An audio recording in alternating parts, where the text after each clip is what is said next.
وسلام على عباده الذين اصطفى أما بعد أعوذ بالله من الشيطان الرجيم بسم الله الرحمن الرحيم يا أيها الذين آمنوا توبوا إلى الله توبة نصوحا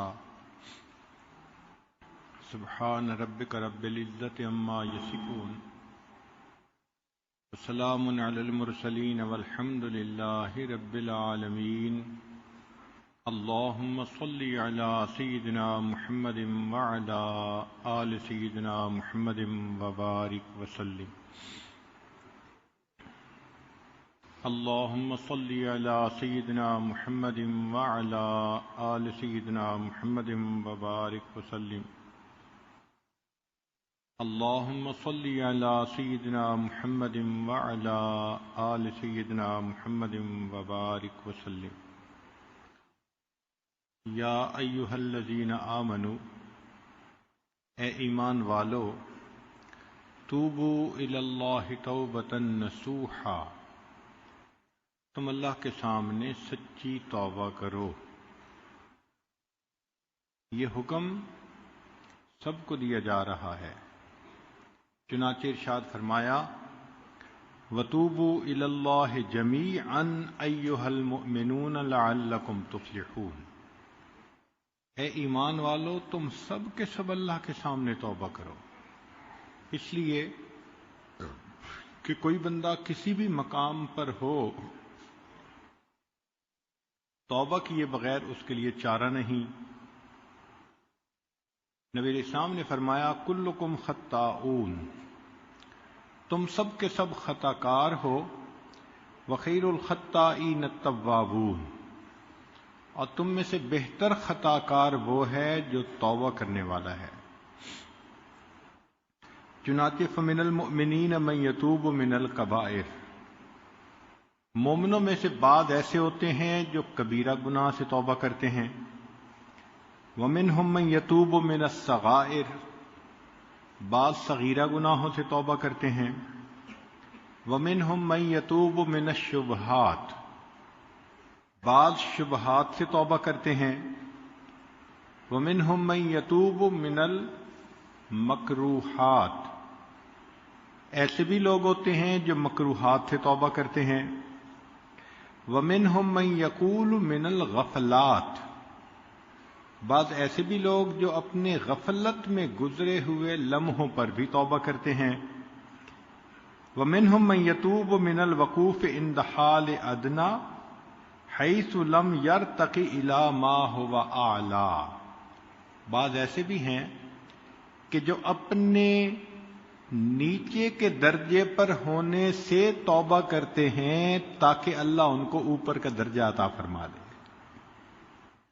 تو معلوم ہوا کہ توبہ تو ہر بندے کو کرنی ہے، اس لیے فرمایا حسنات الابرار سیئات المقربین، کہ ابرار کی جو نیکیاں ہیں مقربین ان کو اپنے لیے گناہ کی مانند سمجھتے ہیں۔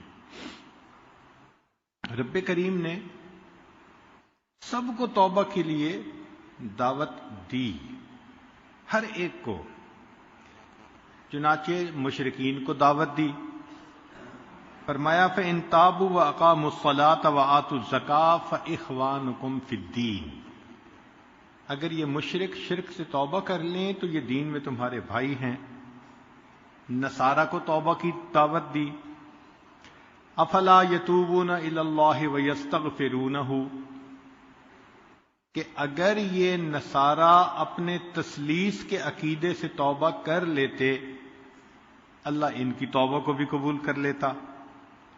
دعوت للردہ، جو مرتد ہو جاتے ہیں اللہ نے ان کو بھی واپس آنے کی دعوت دی، الا الذین تابوا من بعد ذلک واصلحوا فان اللہ غفور رحیم۔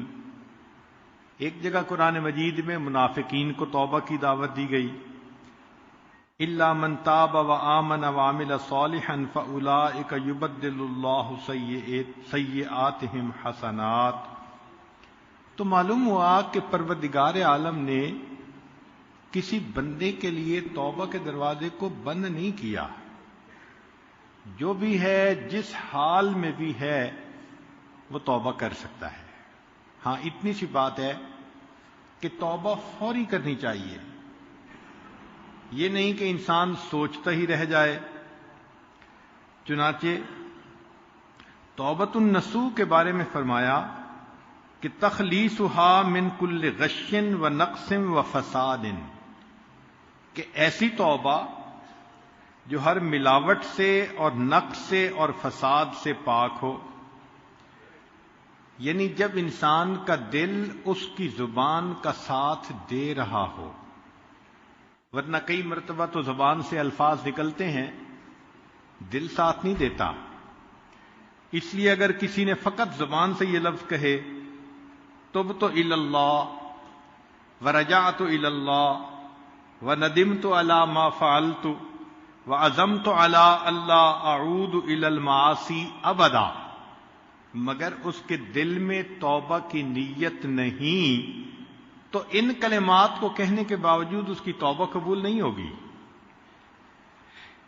چنانچہ توبہ کہتے ہیں کہ انسان زبان سے کلمات کہے اور دل اس کی تصدیق کر رہا ہو. اس لیے شریعت نے توبہ کے کچھ آداب بتائے ہیں.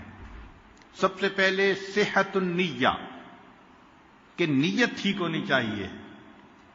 دوسرا ان یواتی القلب اللسان علی الاستغفار، استغفار کرنے میں زبان کا ساتھ اس کا دل بھی دے رہا ہو. اور اگر زبان پہ الفاظ ہوں اور دل ساتھ نہ دے تو مشائخ نے فرمایا استغفارنا یحتاج الی استغفار، ہمارے استغفار پر ہمیں استغفار کرنے کی ضرورت ہے. پھر انسان وضو کرے، ان یکون علی طہارۃ، اور 2 رکعت نفل پڑھ کے اللہ رب العزت سے دعا مانگے، اور دعا بھی مانگے قبولیت کے اوقات میں. ان یتخیر الاوقات الفاضلہ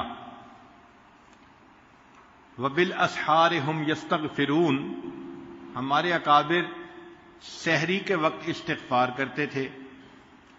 اس لیے یعقوب علیہ السلام نے اپنے بیٹوں سے کہا تھا سوف استغفر لکم ربی، میں اپنے رب سے تمہارے لیے استغفار کروں گا. مقصد یہ کہ تہجد کے وقت استغفار کروں گا.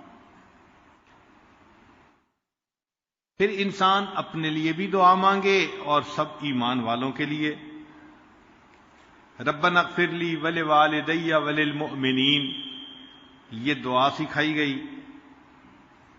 چنانچہ جس بندے نے گناہ کیا وہ کہے یا رب استر علیہ، اللہ میرا پردہ رکھ لیجئے. فَإِذَا فَارَغَ مِنَ الْمَعْصِیَةِ، اگر کوئی معصیت سے فارغ ہوا قال یا رب تب علیہ، اے اللہ میری توبہ کو قبول کر لیجئے. فَإِذَا تَابَ، اگر اس نے توبہ کر لی قال یا رب ارزقنی الاسمہ، اے اللہ مجھے عصمت عطا کر دیجئے. فَإِذَا عَمِلَ الطَّاعَةَ، اگر اس نے نیکی کا کام کیا قال یا رب تقبلہ منی، اے اللہ اس کو میری طرف سے قبول کر لیجئے. تو معلوم یہ ہوا کہ انسان اللہ تعالی کے حضور توبہ کرے اور دل کی نیت کے ساتھ توبہ کرے. اعمال کرے تو دل کے اندر محبت و اللہ کی. چنانچہ امام جعفر صادق رحمۃ اللہ علیہ ہمارے اس سلسلہ کے بڑے بزرگوں میں سے ہیں. وہ فرماتے تھے کہ اللہ تعالیٰ نے 3 چیزوں کو 3 چیزوں میں چھپا دیا ہے. اللہ تعالیٰ نے 3 چیزوں کو 3 چیزوں میں چھپا دیا ہے. خابا رضاہ فی طاعتہ فلا تحقروا منہا شیئا فلعل رضاہ فی، اللہ نے اپنی رضا کو نیکیوں میں چھپا دیا. تم کسی چھوٹی سی نیکی کو بھی نہ چھوڑو، کیا پتا اسی نیکی کے کرنے پر اللہ تم سے راضی ہونا ہو۔ اور فرمایا وَخَبَأَ سَخَطُهُ فِي مَعَاصِيهِ، اللہ نے اپنے غصے کو گناہوں میں چھپا دیا۔ فَلَا تَحْقِرُوا مِنْهَا شَيْئًا فَلَعَلَّ غَضَبُهُ فِيهِ، چھوٹا گناہ بھی مت کرو، ممکن ہے کہ اسی میں اللہ کی ناراضگی ہو۔ وَخَبَأَ وَلِيَّهُ فِي عِبَادِهِ، اللہ نے اپنے اولیاء کو اپنے بندوں میں چھپا دیا۔ فَلَا تَحْقِرُوا مِنْ عِبَادِ اللَّهِ أَحَدًا، تم کسی بھی بندے کو حقارت کی نظر سے مت دیکھو۔ فَلَعَلَّهُ وَلِيُّ اللَّهِ، ممکن ہے کہ وہ اللہ کا ولی ہو۔ چنانچہ انسان جب توبہ کرتا ہے تو اس کے دل میں نرمی آتی ہے۔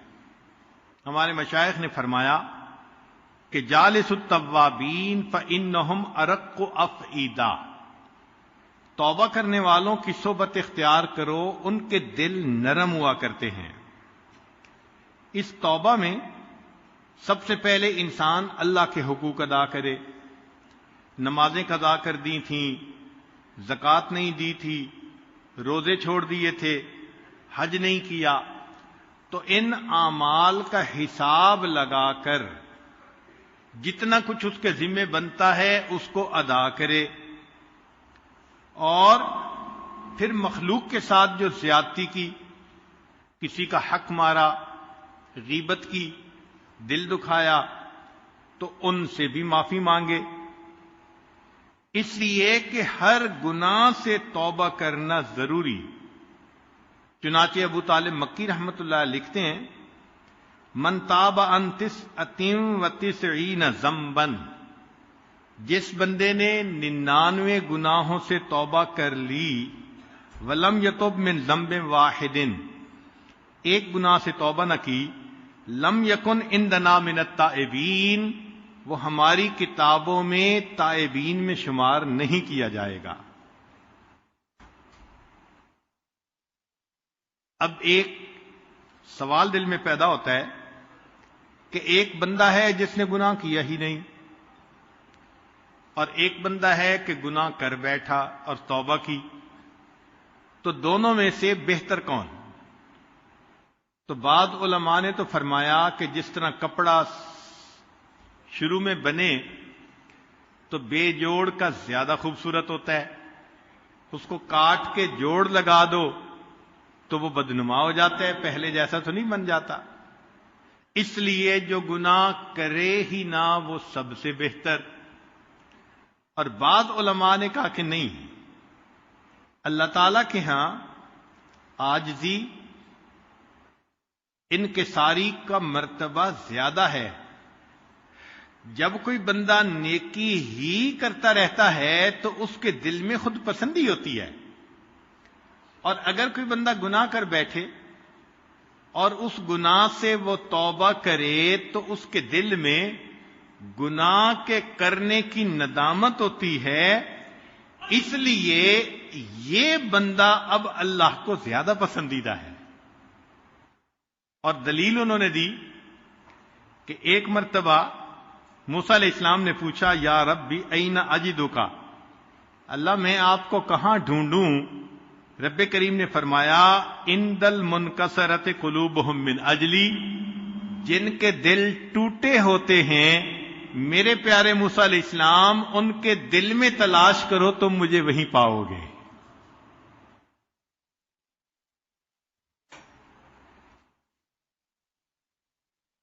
جب انسان اپنے گناہ کا اقرار کر لیتا ہے تو ان العبد اذا اعترف بذنبہ ثم تاب تاب اللہ علیہ، بخاری شریف کی روایت ہے کہ بندہ جب اپنے گناہ کا اقرار کر لیتا ہے اور توبہ کرتا ہے، اللہ تعالیٰ اس کی توبہ کو قبول فرماتے ہیں۔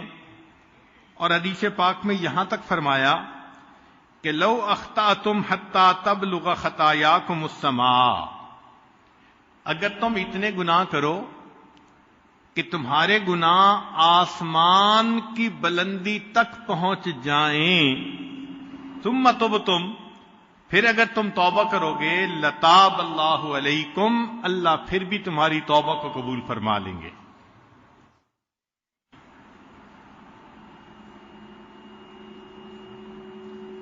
چنانچہ گناہ دو طرح کے ہوتے ہیں، ایک کو کہتے ہیں ترک و معمور اور ایک کو کہتے ہیں فعل و محظور۔ کیا مطلب؟ کہ ایک تو اللہ نے جو حکم دیا کہ تم کرو، اس کو اگر کوئی نہ کرے تو اس کو کریں گے، کہیں گے ترک و معمور، کہ امر تھا مگر اس نے اس کو نہ کیا۔ اور دوسرا یہ کہ اللہ تعالیٰ کسی چیز سے منع کرے کہ مت کرنا اور وہ کر بیٹھے، تو اس کو کہیں گے فعل و محظور۔ چنانچہ سب سے پہلا گناہ جو ہوا وہ ترک و معمور تھا۔ کیسے؟ کہ رب کریم نے جب حکم دیا اسجدوا لآدم تو سب فرشتوں نے سجدہ کیا الا ابلیس، سوائے ابلیس کے، ابا، اس نے نافرمانی کی، واستکبر وکان من الکافرین۔ تو سب سے پہلا گناہ وہ ترک معمور کا ہوا، اور پھر دوسری خطا جو ہوئی وہ آدم علیہ السلام سے، وہ کیا ہوئی؟ فعل و محظور، کہ رب کریم نے منع کیا تھا کہ تم نے اس درخت کے پھل کو نہیں کھانا، اور انہوں نے بھول کے اس کو کھا لیا۔ تو انسان کے گناہوں کا تعلق بعض اوقات جوارح کے ساتھ ہوتا ہے اور بعض اوقات دل کے ساتھ ہوتا ہے۔ جوارح سے مراد آنکھیں، زبان، کان، ہاتھ، پاؤں، یہ انسان کے جوارح ہیں، آرگنز ہیں۔ اور ایک انسان کا دل، اس کے ساتھ جن گناہوں کا تکبر ہے وہ ہے کبر، عجب، ریا، شح، حب مال، حسد اور بغض اور غضب۔ ان تمام گناہوں کا تعلق انسان کے دل کے ساتھ ہے۔ اب سمجھنے والی بات یہ ہے کہ دل کا گناہ زیادہ نقصان دہ ہوتا ہے بنسبت اعضاء کے گناہوں کے۔ وہ کیسے؟ کہ معصیت و آدم کانت معصیت و جارحی، آدم علیہ السلام سے جو خطا ہوئی تو وہ ان کے اعضاء اور جوارح کی کوتاہی تھی، غلطی تھی، بھول تھی۔ نتیجہ کیا ہوا؟ کہ نسیان ہو گیا، بھول ہو گئی۔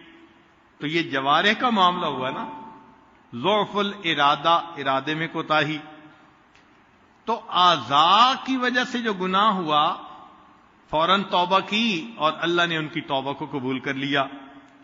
لیکن جو ابلیس کی معصیت تھی، کانت معصیت و قلب، وہ دل کی معصیت تھی۔ کیوں؟ اس نے تکبر کیا تھا، انا خیر منہ، میں بہتر ہوں۔ اور یہ دل کی جو کوتاہی ہوتی ہے، فکانت غائرتن متمکنتن، زیادہ گہری، ساکنتن فی اعماقہ، دل کی گہرائیوں میں ہوتی ہے۔ لہذا اس کا نتیجہ کیا ملا؟ کہ رب کریم نے فرمایا فخرج منہا فانک رجیم۔ اور ذکر و سلوک کا بنیادی مقصد جوارح کے گناہوں سے بھی بچنا، مگر اس سے بھی زیادہ دل کے گناہوں سے بچنا، کیونکہ جن گناہوں کا تعلق دل سے ہے وہ مہلکات۔ اسی لیے حضرت اقدس تھانوی رحمۃ اللہ علیہ سے پوچھا گیا کہ تصوف کا مقصود کیا ہے، تو فرمایا کہ تصوف کا مقصود یہ ہے کہ انسان کے رگ رگ اور ریشے ریشے سے گناہوں کا کھوٹ نکل جائے۔ اب اس میں کچھ گناہ ایسے ہوتے ہیں کہ جو جاری ہو جاتے ہیں، لہذا ان کا گناہ بھی زیادہ۔ مثال کے طور پہ بدعت پہ عمل کرنا۔ اسی لیے نفس گناہ کرواتا ہے لذت کی خاطر، مگر شیطان ایسے گناہ کو پسند کرتا ہے کہ جو انسان گناہ کرے اور اس سے توبہ کی توفیق بھی نہ ہو۔ اب جو آدمی کسی بدعت پہ عمل کر رہا ہے تو وہ تو اس کو نیکی سمجھ رہا ہے، توبہ کیسے کرے گا؟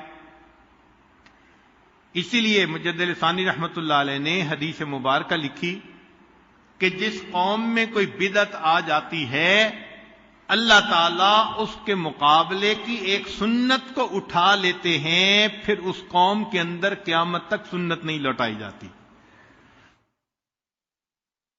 اسی لیے جو سالک آگے بڑھنا چاہے وہ تمام بدعات سے اپنے آپ کو بچا لے، اور ایسے گناہ جو انسان کے مرنے کے بعد بھی جاری رہتے ہیں۔ مثال کے طور پہ آدم علیہ السلام کے ایک بیٹے نے اپنے بھائی کو قتل کیا، تو قتل کرنے کا ایک عمل شروع ہوا انسانوں میں، قیامت تک جو قتل کرے گا قاتل کو تو اس کا گناہ ہوگا، لیکن ابتدا کرنے والے کو بھی اس کا گناہ ہوگا، چونکہ اس نے ایک عمل کو جاری کر دیا۔ اسی لیے ایسا عمل کرنا کہ جس کا فساد مرنے کے بعد بھی چلتا رہے، یہ انسان کے لیے اور بھی زیادہ نقصان دہ ہوتا ہے۔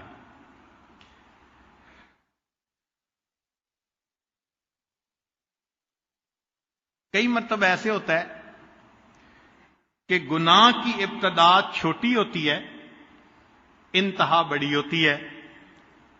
اول ذنب ابلیس معصیتن، ابلیس کے گناہ کی ابتدا معصیت تھی، وآخرہ کفر، اور اس کی انتہا کیا تھی؟ کفر تھی۔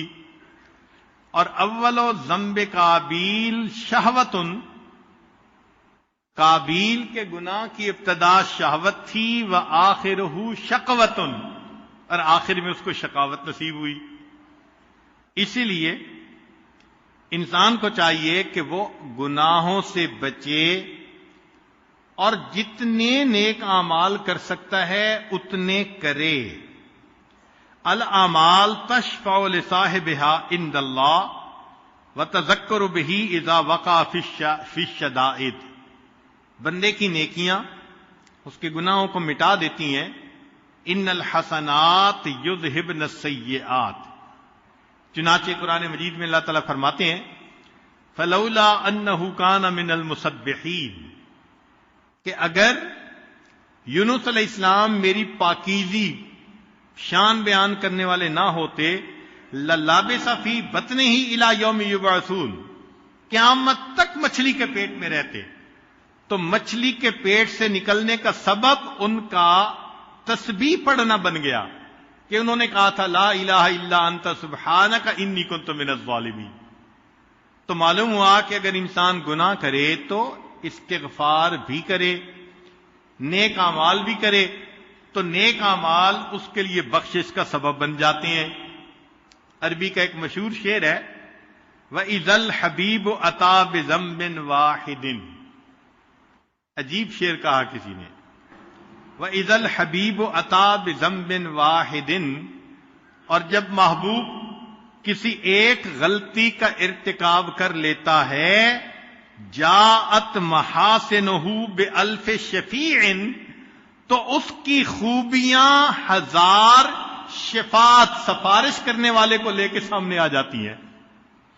اس کی مثال یہ کہ ماں کو بیٹے سے پیار ہوتا ہے، بیٹا غلطی بھی کر دے تو وہ ماننے سے انکار کرتی ہے، کوئی نہ کوئی تعویل کر دیتی ہے، اس لیے کہ غلطی ایک ہوتی ہے اور بچے کی اچھائیاں کئی سامنے ہوتی ہیں، لہذا اس کی برائی بھی برائی نظر نہیں آتی۔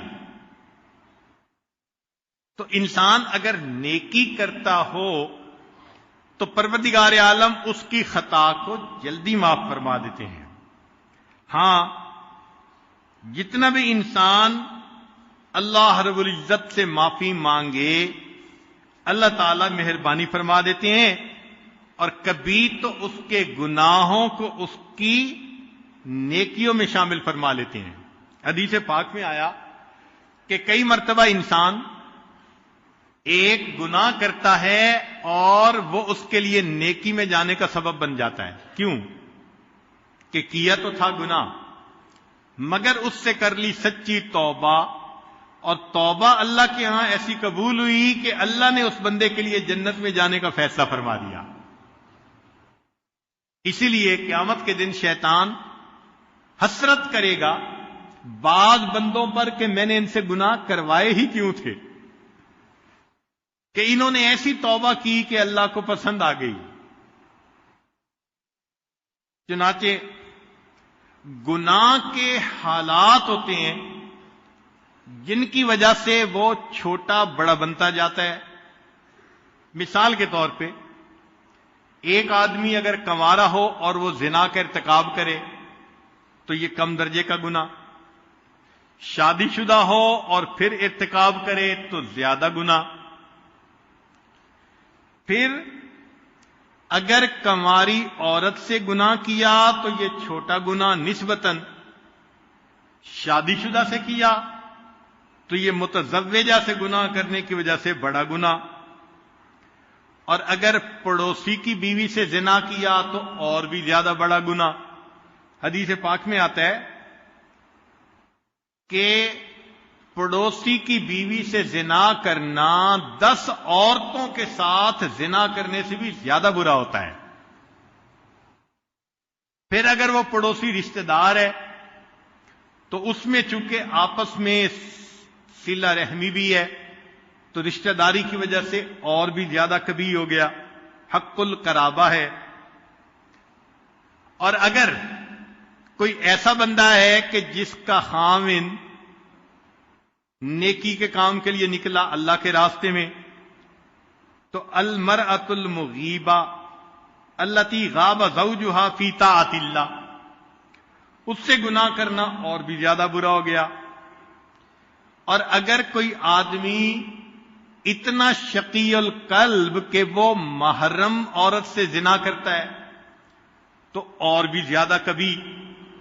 اور اس میں بھی اگر حرمت مصاہرت آ گئی، حرمت مصاہرت کا مطلب کہ رشتہ داریاں ہوتی ہیں جیسے سسر اور بہو کا رشتہ، داماد اور ساس کا رشتہ، اگر اس میں گناہ ہوگا تو پھر اور بھی زیادہ قباحت آ جائے گی.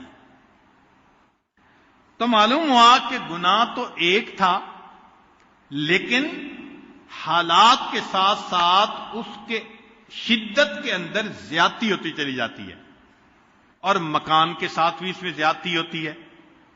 ایک آدمی ایک گناہ باہر کرے تو کم، مسجد میں کرے تو اور بھی زیادہ برا، حدود حرم میں کرے تو اور بھی برا، بیت اللہ میں کرے تو اور بھی زیادہ برا.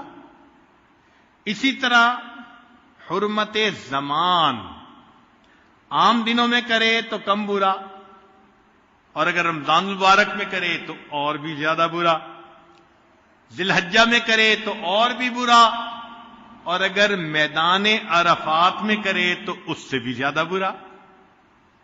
تو معلوم ہوا کہ گناہوں کی شدت مکان اور زمان کے اعتبار سے بڑھتی چلی جاتی ہے.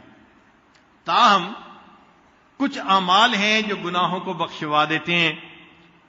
فرمایا التوبہ التائب من الذنب کمن لا ذنب لہ،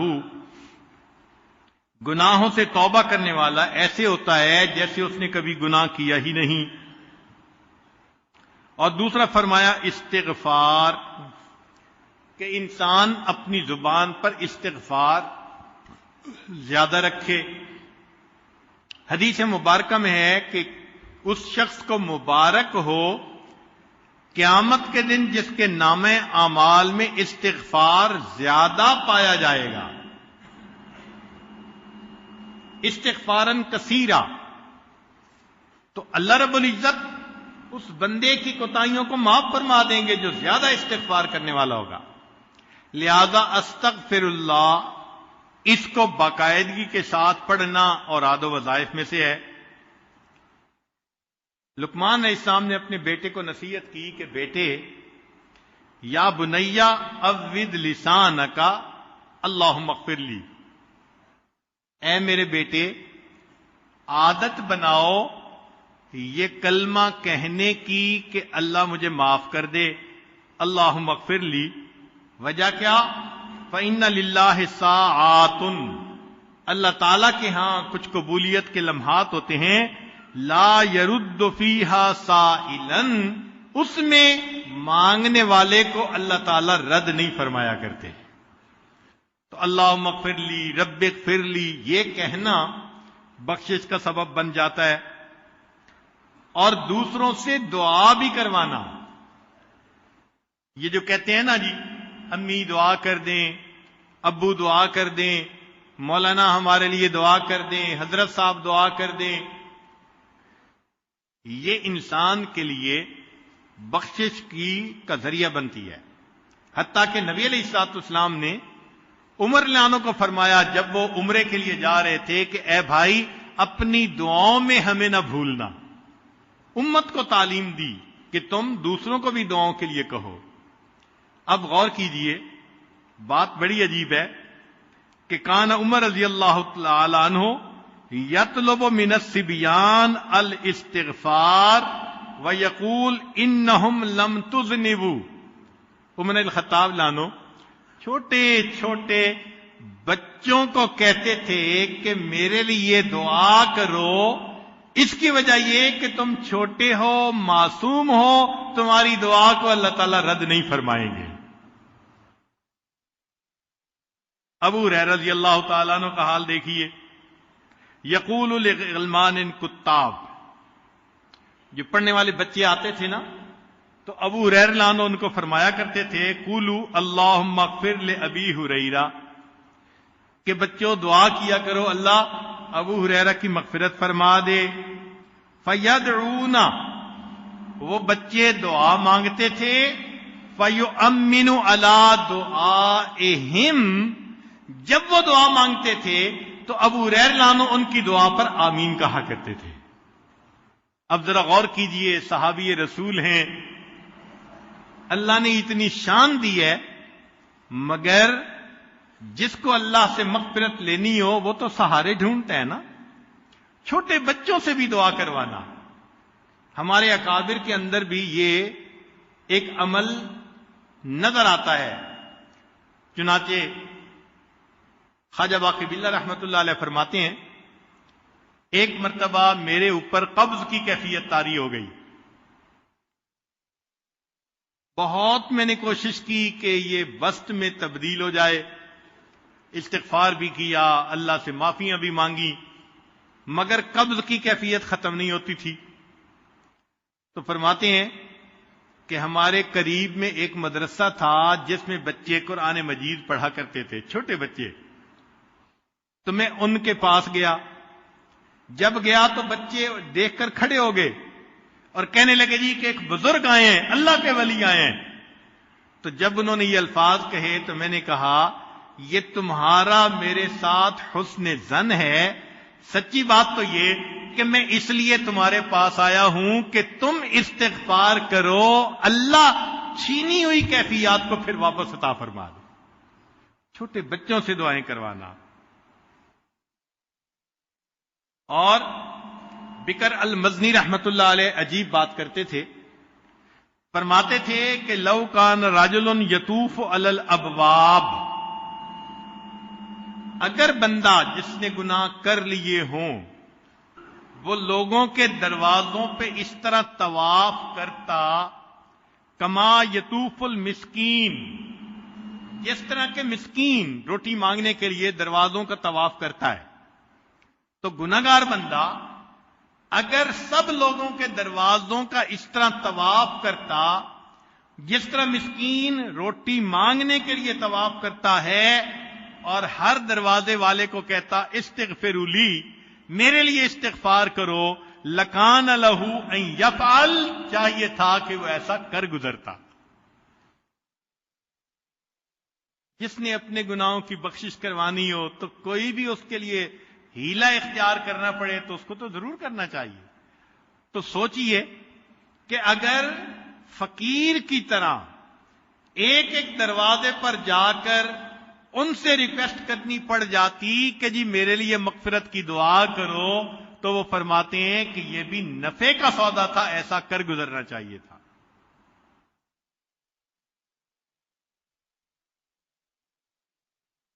جب انسان سے گناہ ہو جائے تو چاہیے کہ وہ 2 رکعت نفل پڑھے اور اللہ تعالیٰ سے دعا مانگے۔ سیدنا صدیق اکبر عنہ فرماتے ہیں کہ جو بندہ صلاۃ الحاجت پڑھ کر اللہ سے دعا مانگے گا، اللہ تعالیٰ اس کے گناہوں کو جلدی معاف فرما دیں گے۔ اور بعض بزرگوں نے لکھا الصیام، نفلی روزے رکھے اور افطاری کے وقت دعا مانگے، کیونکہ روزہ دار کی دعا افطاری کے وقت اللہ تعالیٰ قبول فرماتے ہیں۔ علماء نے لکھا کہ جس سے گناہ سرزد ہو جائے اللہ کے راستے میں صدقہ کرے۔ الصدقۃ تطفئ الخطیئۃ کما یطفئ الماء النار، جس طرح پانی آگ کو بجھا دیتا ہے، صدقہ انسان کی خطاؤں کو اس طرح مٹا دیا کرتا ہے۔ اللہ کا ذکر کثرت کے ساتھ کرنا، اگر گناہ سرزد ہو گیا تو تسبیحات بھی پڑھے اور مراقبہ بھی لمبا کرے۔ من قال سبحان اللہ وبحمدہ فی یومہ 100 مرۃ، حدیث مبارکہ کہ جو بندہ دن میں 100 مرتبہ سبحان اللہ وبحمدہ کا ذکر کرتا ہے، حطت خطایاہ، اللہ اس کے گناہوں کو معاف فرما دیتے ہیں، مٹا دیتے ہیں۔ وَإِن كَانَتْ مِثْلَ زَبَدِ الْبَحْرِ، اگرچہ وہ سمندروں کی جھاگ کے برابر بھی کیوں نہ ہوں۔ البر والصلہ، لوگوں کے ساتھ نیکی کرنا، صلہ رحمی کرنا۔ چنانچہ ایک صحابی نبی علیہ السلام کی خدمت میں حاضر ہوئے، اے اللہ کے حبیب صلی اللہ علیہ وسلم، مجھ سے ایک گناہ ہو گیا، انی اصبت ذنبا عظیما، یہ الفاظ ہیں، میں بڑا گناہ کر بیٹھا ہوں۔ نبی علیہ السلام نے فرمایا تمہاری والدہ زندہ ہیں؟ اس نے کہا نہیں، فوت ہو گئیں۔ فرمایا تمہاری خالہ؟ کہنے لگے جو وہ زندہ ہیں۔ فرمایا فبرہا، جاؤ خالہ کے ساتھ نیکی کا معاملہ رکھو، اللہ اس پر تمہارے گناہوں کو معاف کر دیں گے۔ الاحسان الی الخلق، اگر گناہ سرزد ہو جائے تو انسان مخلوق کے اوپر رحم کھائے، ترس کھائے۔ ہم بندوں پہ ترس کھائیں گے، اللہ تعالی ہم پہ ترس کھائیں گے۔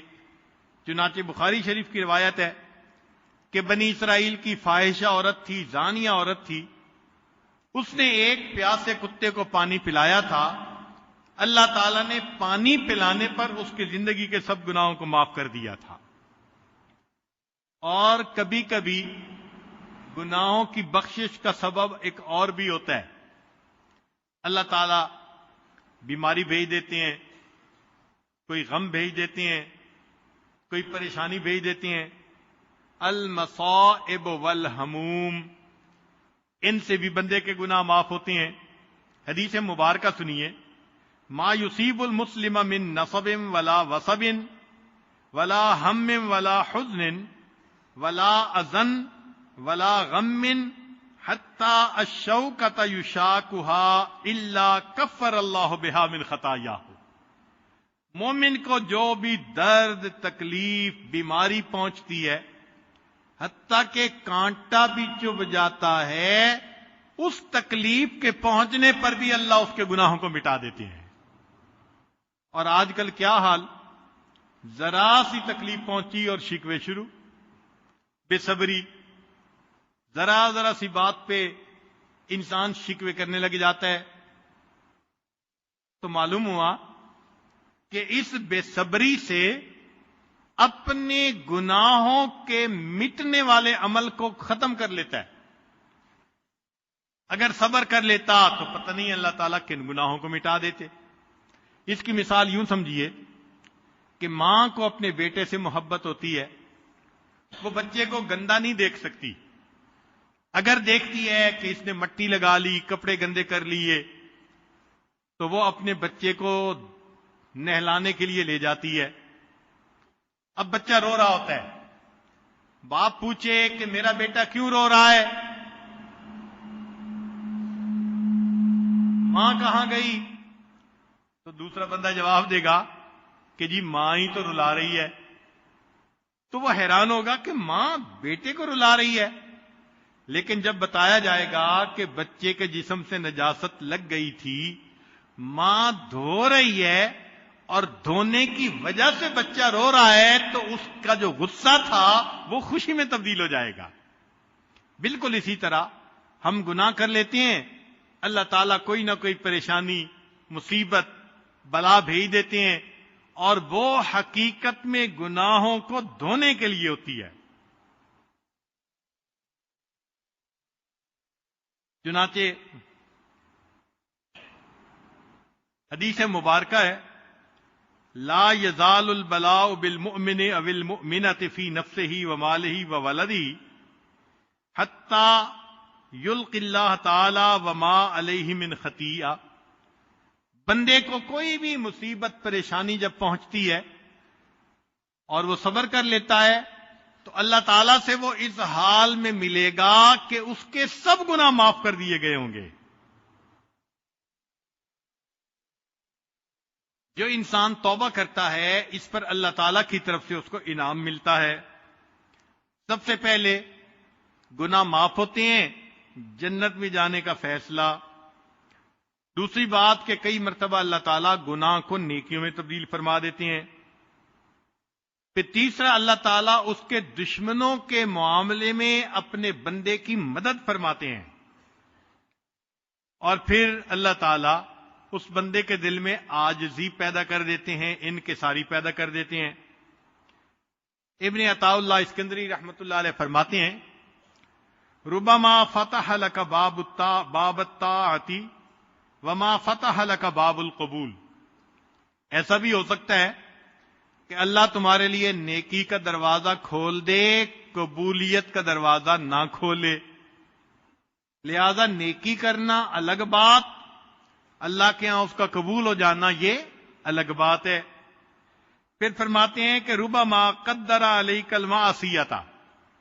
ایسا بھی ہو سکتا ہے کہ اللہ تعالیٰ نے تمہارے مقدر میں ایک گناہ لکھ دیا ہو، فکانت سببا فی الوصول، اور اس گناہ نے تمہارے لیے اللہ سے واصل ہونے کا ذریعہ بننا ہو.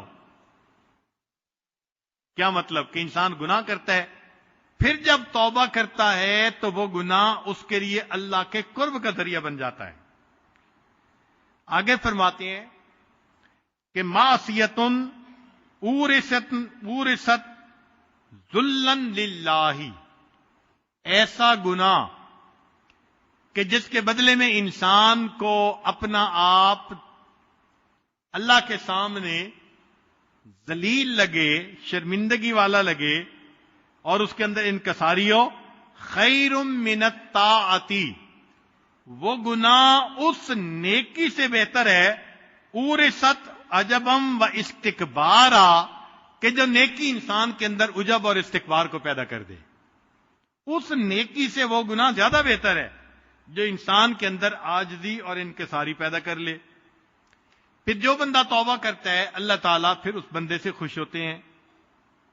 مگر اس توبہ میں کئی چیزیں رکاوٹ ہوتی ہیں. سب سے پہلے طول العمل. ہاں میں توبہ کر لوں گا، اسی میں ہی انسان زندگی کا وقت گزارتا چلا جاتا ہے.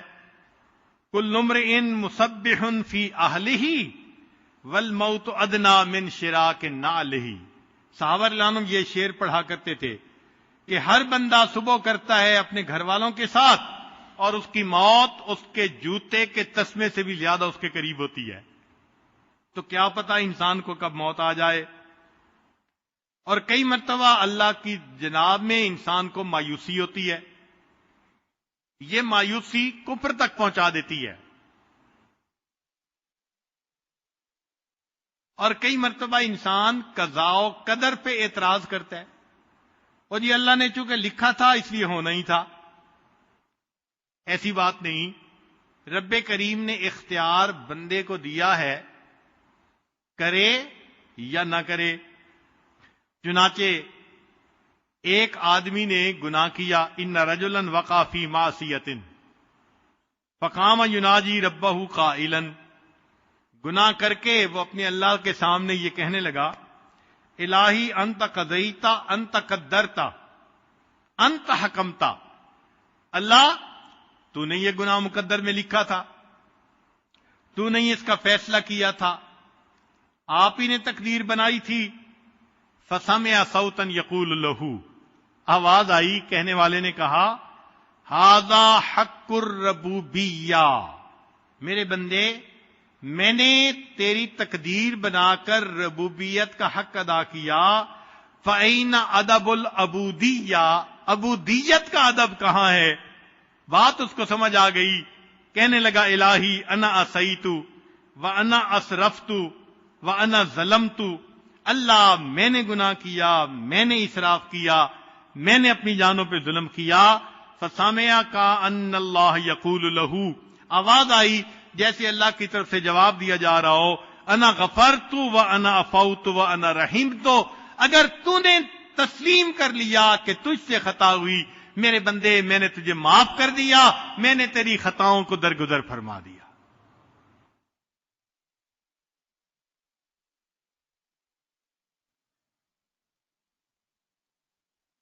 البواعث والتوبہ، توبہ پہ کچھ اعمال برانگیختہ کر دیتے ہیں، مثلا اللہ تعالی کی عظمت کے بارے میں سوچنا۔ چنانچہ عطا اللہ اسکندری رحمت اللہ علیہ فرماتے ہیں، ان اردت ان یفتح لک باب الرجاء فاشہد ما منہ الیک، اگر تو اپنے اوپر امید کا دروازہ کھولنا چاہے تو اس بات پہ غور کر کے اللہ کی تیرے اوپر نعمتیں کتنی ہیں، جتنا سوچیں گے اتنا امید اور بڑھے گی، اللہ کی اتنی رحمتیں، اتنی نعمتیں، لہذا دل میں اللہ سے امید بڑھ جائے گی۔ وَإِنْ أَرَدْتَ أَنْ يَفْتَحَ لَكَ بَابَ الْخَوْفِ، اور اگر تو چاہے کہ تیرے اوپر خوف کا دروازہ کھلے، فَاشْهَدْ مَا مِنْكَ إِلَيْهِ، اس بات پہ غور کر کے تو اللہ کے پاس کیا پہنچا رہا ہے۔ اللہ نعمتیں دے رہے ہیں اور تو اللہ کے پاس معصیت بھیج رہا ہے، تو اس چیز کو سوچے گا تو تیرے اوپر خوف کا دروازہ کھل جائے گا۔ چنانچہ آخرت کے بارے میں انسان سوچے تو توبہ کی توفیق جلدی نصیب ہو جاتی ہے۔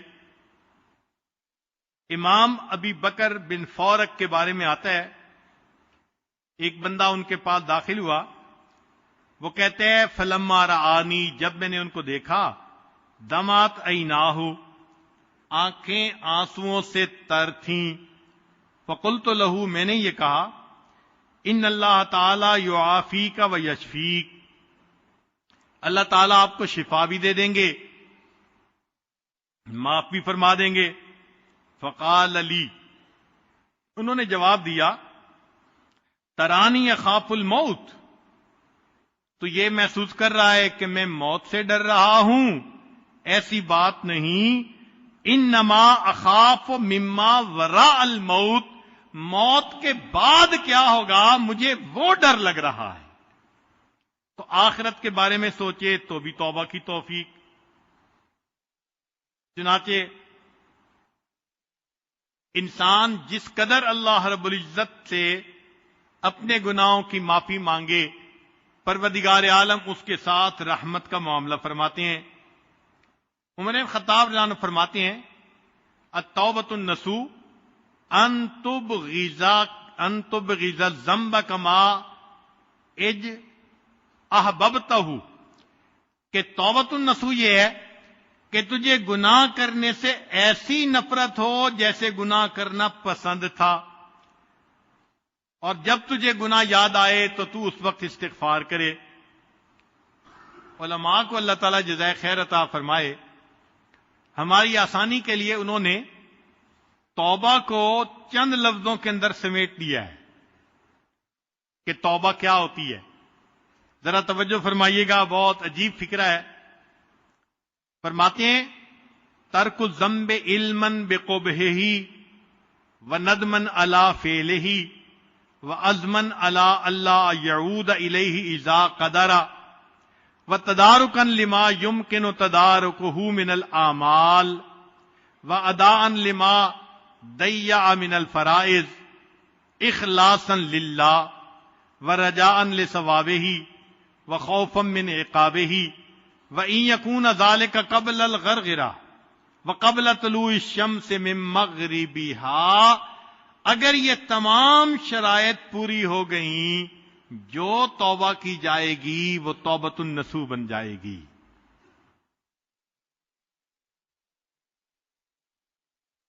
چنانچہ ایک حدیث پاک میں ہے، اللہ تعالیٰ فرشتوں سے فرماتے ہیں کہ میرے بندے کا حال دیکھو، یہ گناہ کرتا ہے پھر توبہ کرتا ہے، پھر گناہ کرتا ہے پھر توبہ کرتا ہے، پھر گناہ کرتا ہے پھر توبہ۔ ویح ابن آدم لا یرید ترک عمل بالخطیہ، نہ تو گناہ کرنا چھوڑتا ہے، ولا ییأس من رحمتی، نہ ہی میری رحمت سے نا امید ہوتا ہے۔ فرمایا قد غفرت لہ فقد غفرت لہ فقد غفرت لہ، چونکہ میری رحمت سے نا امید نہیں ہو رہا لہذا میں نے اس کی توبہ کو قبول فرما کے گناہوں کو مٹا دیا۔ اللہ رب العزت کی رحمت کا معاملہ دیکھیے کہ اللہ تعالی نے قرآن مجید میں ان لوگوں کو بھی توبہ کی طرف بلایا جو اللہ کے ساتھ کسی کو شریک بناتے تھے، حالانکہ یہ کتنا بڑا جرم ہے۔ چنانچہ ابن عباس لانو کا قول ہے کہ دعا اللہ الی مغفرتہ من زعم ان عزیر ابن اللہ، اللہ نے اس کو بھی توبہ کی طرف بلایا جو یہ کہتے تھے کہ عزیر اللہ کے بیٹے ہیں۔ ومن زعم ان اللہ فقیر، جو کہتے تھے کہ اللہ تعالیٰ فقیر ہیں، ان کو بھی اللہ نے توبہ کی دعوت دی۔ ومن زعم ان ید اللہ مغلولۃ، اور جس نے کہا کہ اللہ کے ہاتھ بند ہیں، ان کو بھی اللہ نے توبہ کی دعوت دی۔ ومن زعم ان اللہ ثالث ثلاثہ، اور جس نے کہا کہ اللہ تین میں سے تیسرا ہے، اللہ نے ان کو بھی توبہ کی توفیق دی۔ یقول لہؤلاء جمیعا، ان سب بندوں کو اللہ فرماتے ہیں افلا یتوبون الی اللہ ویستغفرونہ، اگر یہ سارے لوگ بھی استغفار کرتے، توبہ کر لیتے، میں ان کی بھی توبہ کو قبول کر لیتا۔ پھر اس سے بھی اگلی بات، قرآن مجید کی ایک سورت میں اللہ نے کچھ ایمان والوں کا تذکرہ کیا اور یہ بھی کہا کہ ان ایمان والوں کو دشمنوں نے قتل کر دیا۔ اب جنہوں نے قتل کیا وہ کتنے بڑے مجرم، قاتل اور دوسرا ایمان والوں کے۔ اللہ تعالیٰ ان قاتلین کو فرماتے ہیں کہ ان الذین فتنوا المؤمنین والمؤمنات ثم لم یتوبوا۔ حسن بصری رحمت اللہ علیہ اس آیت کو پڑھا کرتے تھے، فرماتے تھے انظروا الی ھذا الکرم والجود، اللہ کے کرم اور اللہ کے جود و سخا کا اندازہ لگائیے۔ قاتلوا اولیاءہ، کہ انہوں نے تو اللہ کے اولیاء کو قتل کیا۔ وَهُوَ يَدْعُوهُمْ إِلَى التَّوْبَةِ وَالْمَغْفِرَةِ، اللہ ایسے بندوں کو بھی توبہ اور مغفرت کی طرف بلا رہے ہیں۔ چنانچہ ایک مرتبہ ایک اعرابی نے توبہ کی، مگر بڑے پیارے الفاظ کے ساتھ۔ امید ہے کہ آپ دل کے کانوں سے اس کو سنیں گے، کیونکہ اپنی بات کو میں بھی مکمل کرنا چاہ رہا ہوں۔ فرماتے ہیں کہ میں نے ایک اعرابی کو دیکھا کہ بیت اللہ کے سامنے بیٹھا دعا کر رہا تھا۔ سبحان اللہ، دعا کا اصل مقصد ہوتا ہے اللہ کے سامنے تذلل ظاہر کرنا، اپنی محتاجی، اپنی چھوٹا پن ہونا، اپنی کوتاہی کا اظہار کرنا۔ چنانچہ جو بندہ جتنا اظہار کرے گا اپنی عاجزی کا، اتنا توبہ جلدی قبول ہو جائے گی۔ تو فرماتے ہیں کہ میں نے ایک اعرابی کو دعا مانگتے دیکھا، اس نے دعا عجیب مانگی.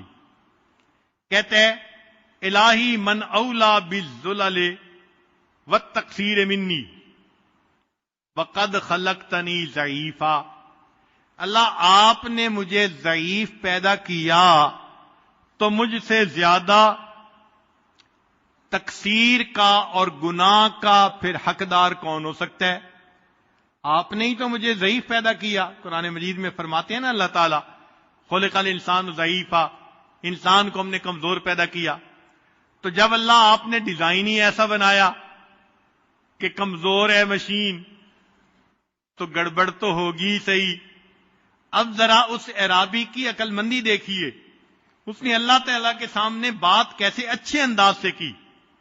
اللہ آپ نے مجھے ضعیف پیدا کیا تو مجھ سے زیادہ گناہ کرنے کا پھر حقدار کون ہو سکتا ہے؟ ومن اولا بالعفو انی منک وعلمک فی سابق وقضاؤک بی محیط. اور اللہ آپ سے زیادہ مجھے بخش دینے کا اہل کون ہو سکتا ہے کہ آپ نے میری قضاء و قدر لکھی، تقدیر لکھی، اور آپ کا علم بھی محیط ہے. آپ کو میرے پیدا کرنے سے پہلے پتا تھا کہ میں نے کرنا کیا ہے. اے اللہ جب آپ کو پہلے سے پتا تھا، لہذا اب آپ ہی زیادہ حقدار ہیں کہ مجھے معاف کر دیں. اطاعتک باذنک المنۃ لک. اللہ میں نے تیرے احسان کی وجہ سے تیری فرما برداری کی. وعصیتک بعلمک والحجۃ لک.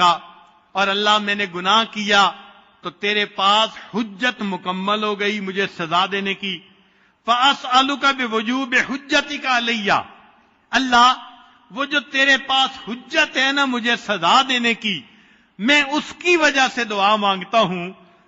وانقطاع حجتی، اور میرے پاس کوئی بہانہ نہیں کہ میں نے گناہ کیوں کیا. وفقری الیک، اور میں محتاج ہوں اللہ تیرا. وغناک انی، تو مجھ سے مستغنی ہے. اللہ فاغفرت لی، اے اللہ تو میرے گناہوں کو معاف فرما دے. اللہ رب العزت کا کرم ہوتا ہے اس بندے پر جو بہت عاجزی کے ساتھ اپنے گناہوں کی بخشش کی دعا مانگتا ہے. اور اللہ تعالیٰ تو چاہتے ہیں کہ بندوں کے گناہوں کو معاف فرمائیں. چنانچہ حدیث مبارکہ ہے اوحی اللہ الی نبیہ محمد صلی اللہ علیہ وسلم، اللہ تعالیٰ نے نبی علیہ الصلوۃ والسلام کی طرف وحی نازل فرمائی. اتحب ان اجعل امر امتک الیک. اے میرے پیارے حبیب صلی اللہ علیہ وسلم، کیا آپ چاہتے ہیں کہ آپ کی امت کے آخرت کے حساب کتاب کا معاملہ آپ کے ہاتھوں میں دے دیں؟ ذرا غور کیجئے. کیا آپ چاہتے ہیں کہ آپ کی امت کی جو بخشش کا معاملہ ہے آپ کے ہاتھوں میں دے دیں، آپ ہی ان کا میزان کروائیں اور آپ ہی فیصلہ کریں اس کی بخشش اور اس کی بخشش نہیں؟ تو جب اللہ تعالیٰ نے یہ پوچھا، قال، نبی علیہ السلام نے جواب دیا، لا یا رب انت خیر لہم. نہیں اللہ، آپ میری امت کے لیے مجھ سے بھی زیادہ بہتر ہیں. فاوحى اللہ عز وجل، اللہ نے وہی نازل فرمائی، اذن لا اخزیک فیہم. میرے حبیب صلی اللہ علیہ وسلم معاملہ آپ نے میرے ہاتھ میں جو کہ چھوڑ دیا، میں تمہاری امت کے بارے میں تمہیں مایوس نہیں کروں گا، میں تمہیں اس بارے میں رسوا نہیں ہونے دوں گا امت کے بارے میں. اب دیکھیے جب اللہ کے وعدے ہیں اور نبی علیہ الصلوۃ والسلام نے معاملہ اپنے ہاتھ میں لینے کے بجائے اللہ کے ہاتھ میں دیا. کیوں؟ وہ جانتے تھے کہ اللہ کی رحمت کی کوئی انتہا نہیں ہے. مخلوق جتنا بھی رحیم و کریم بن جائے اس کی رحمت کی حد ہوگی. پروردگار عالم وہ ذات ہے جس کی رحمت کی کوئی حد نہیں. چنانچہ موسیٰ علیہ السلام نے اللہ تعالیٰ سے ایک سوال پوچھا. عجیب بات ہے، ذرا توجہ سے سنیے. یا ربی، اے پروردگار، اذا سألک الطائع ماذا تقول لہ. جب نیک بندہ آپ کو پکارتا ہے تو اے اللہ آپ اس کو کیا جواب دیتے ہیں؟ قال اقول لبیک، اللہ تعالیٰ نے فرمایا کہ نیک بندہ جب مجھے پکارتا ہے تو میں اس کے جواب میں اس کو لبیک کہتا ہوں۔ قال فالزاہد، پوچھا اے اللہ کوئی زاہد پکارے؟ قال اقول لبیک، فرمایا کہ میں اس کو جواب میں لبیک کہتا ہوں۔ قال فالصائم، پوچھا اللہ کوئی روزہ دار پکارے؟ قال اقول لبیک، فرمایا کہ میں روزہ دار کے پکارنے پر بھی لبیک کہتا ہوں۔ قال فالعاصی، موسیٰ علیہ السلام نے کوسچن پوچھا اللہ کوئی گناہگار بندہ آپ کو پکارے؟ قال اقول لبیک لبیک لبیک، اللہ فرماتے ہیں گناہگار بندہ جب مجھے پکارتا ہے تو میں 3 مرتبہ لبیک لبیک لبیک کہتا ہوں۔ اس کی وجہ یہ ہے کل واحد من ہؤلاء یتوکل علی عملہ، وہ جو پہلے لوگ تھے، نیک تھے، زاہد تھے، روزہ دار تھے، ان میں سے ہر ایک کو اپنی نیکیوں کے اوپر خوشگمانی تھی کہ ان کی نیکیاں کام آ جائیں گی۔ یتوکل علی عملہ، لہذا ان کو اپنے عملوں کا بڑا بھروسہ تھا۔ والعاصی یتوکل علی رحمتی، جو گنہگار ہوتا ہے وہ میری رحمت پہ اعتماد کرتا ہے۔ وَأَنَا لَا أُخَيِّبُ عَبْدًا اتَّكَلَ عَلَىٰ عَلَيَّ، اور میں اس بندے کو کبھی رسوا نہیں کرتا، ناکام نہیں کرتا جو مجھ پہ توکل کرتا ہے۔ میں نے اس لیے فرما دیا وَمَن يَتَوَكَّلْ عَلَى اللَّهِ فَهُوَ حَسْبُهُ، جو اللہ پہ توکل کرتا ہے اللہ اس کے لیے کافی ہو جاتا۔ اللہ اکبر کبیرہ، وہ پروردگار کتنا کریم ہے جو ہمارے گناہوں کو بخش کے خوش ہوتا ہے، اور بخشنے کے لیے اس نے دروازے کھولے ہوئے ہیں۔ آج کی اس مجلس میں ہم اپنے گناہوں سے سچی پکی توبہ کریں اور اللہ تعالیٰ سے دعا مانگیں۔ الہی، زندگی گزرتی جا رہی ہے، آپ ہم پر رحمت کی نظر فرما دیجئے، گناہوں سے سچی توبہ عطا فرما دیجئے۔ کہنے والے نے کہا ان الملوک اذا شابت عبیدہم، اے اللہ جب کسی بادشاہ کے غلام خدمت کرتے کرتے بوڑھے ہو جاتے ہیں، فی رکہم آتقوہم اتق احراری، اے اللہ تو بڑھاپے میں وہ ان کو غلام نہیں رہنے دیتے، وہ بڑھاپے کی وجہ سے ان کو آزاد کر دیا کرتے ہیں۔ وَأَنْتَ يَا سَيِّدِي أَوْلَى بِذَا كَرَمًا، اور اے میرے سردار تو اس بات کا زیادہ مستحق ہے۔ قد شبت فی الرک فاتقنی من النار، اللہ آپ کا نام لیتے، خدمت کرتے، کلمہ پڑھتے، بوڑھے تو ہم بھی ہو گئے ہیں، بال سفید ہو گئے ہیں، اللہ آپ بھی ہمیں گناہوں سے معافی عطا کر دیجئے اور جہنم کی آگ سے ہمیں بچا لیجئے۔ جب ہم اللہ تعالیٰ سے معافی مانگیں گے پروردگار ہمارے گناہوں کو معاف فرما دیں گے اور ہمیں اپنے مقبول بندوں میں شامل فرمائیں گے۔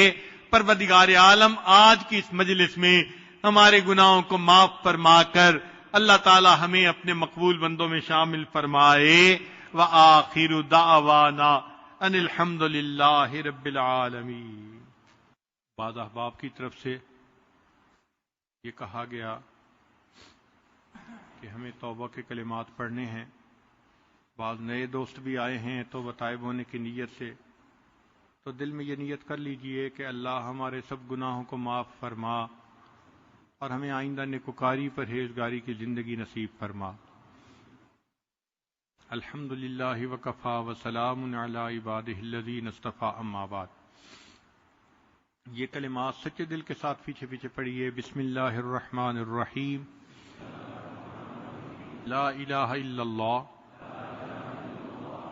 محمد الرسول اللہ، آمنت باللہ وملائکتہ وکتبہ ورسلہ والیوم الآخر والقدر خیرہ وشرہ من اللہ تعالی والبعث بعد الموت۔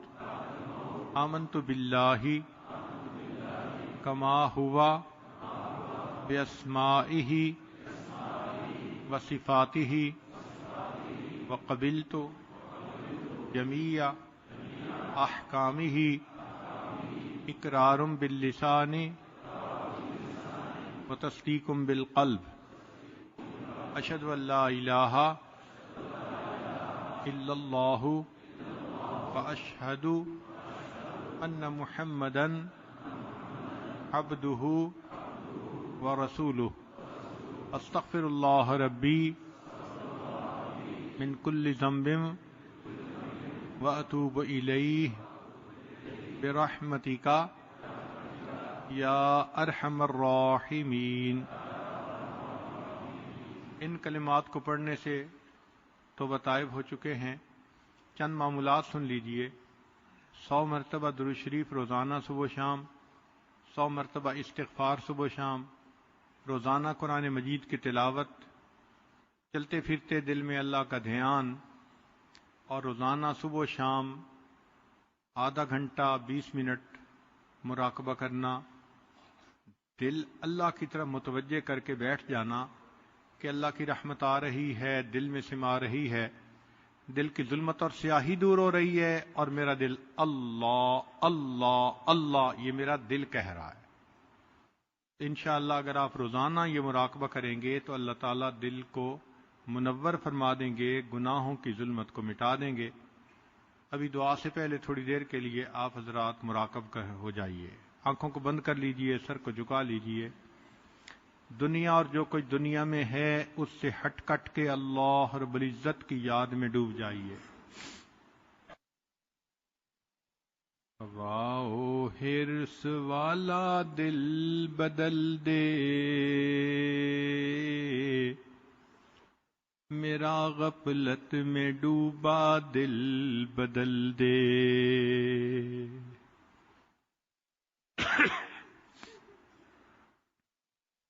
ہواؤ ہرس والا دل بدل دے، میرا غفلت میں ڈوبا دل بدل دے۔ بدل دے دل کی دنیا دل بدل دے، خدایا فضل فرما دل بدل دے۔ گنہگاری میں کب تک عمر کاٹوں، گنہگاری میں کب تک عمر کاٹوں، بدل دے میرا رستہ دل بدل دے۔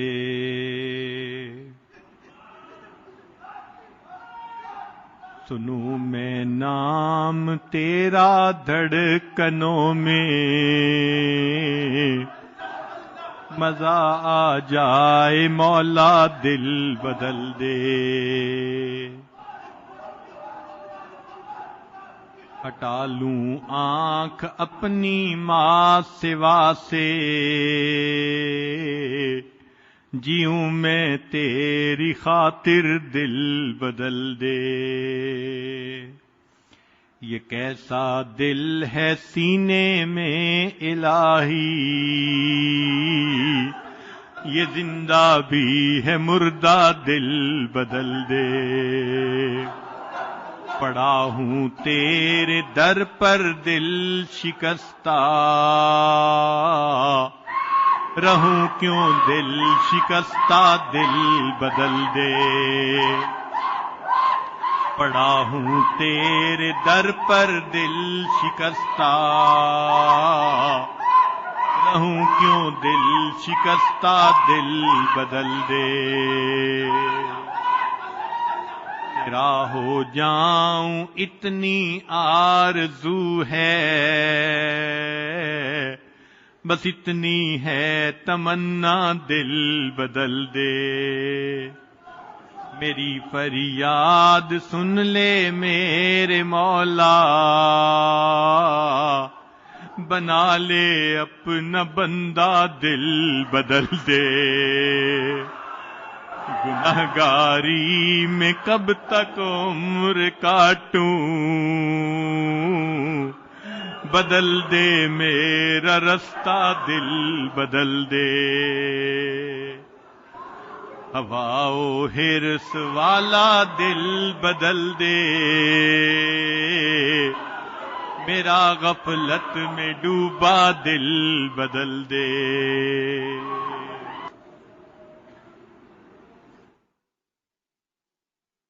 لا الہ الا اللہ محمد الرسول اللہ۔ دعا کر لیجئے۔